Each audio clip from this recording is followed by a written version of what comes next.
Well, Lord Mayor, you've worked in this building for over 30 years. What does it feel like to see it in the state it is now? Well, look, Andrew, it's just marvellous to see the progress that's been made. Each time I come here, I'm just absolutely amazed to see the progress.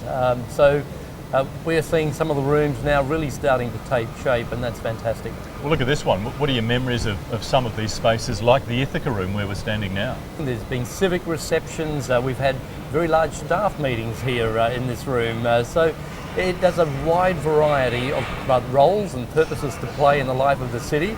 And of course, it's open to private functions as well. What about the restoration here, for example? I mean, obviously it's been quite extensive.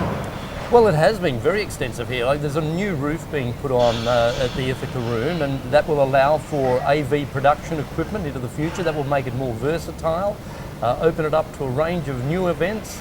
And so, apart from the structural things, that's a great addition. It's a unique time for the building, isn't it? We're probably not going to see, for example, the Ithaca Room like this ever again. Well, hopefully not. I mean, it's in a state at the moment, but I'm sure when it's finished, it will just come up a treat. And the great thing about it is that we will have this building set up for the next 100 years of its life.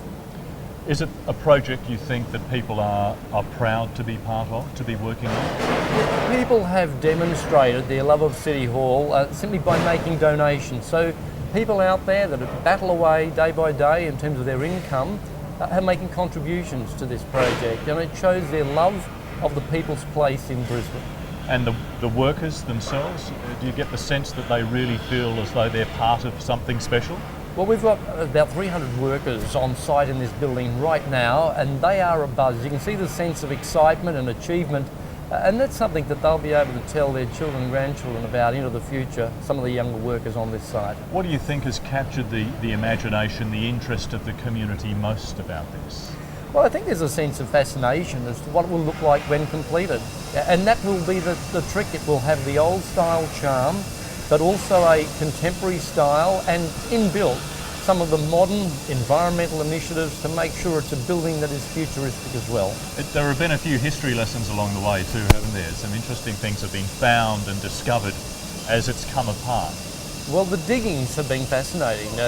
Things like the old road from the 1800s, artefacts, and we'll make sure that there are examples of those on display for the public, so that part of history will not be lost with the restoration of this building. And looking ahead, what kind of future do you see for City Hall? Well, this is going to be the people's place, more so than it was prior to restoration. And I say that because it will have that marvellous commercial kitchen.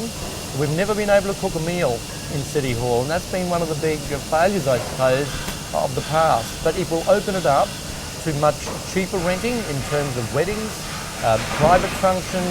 Multicultural communities will also be able to have their events here, and that's a great thing for City Hall. So you don't think it'll need another upgrade of this kind of magnitude for a long time?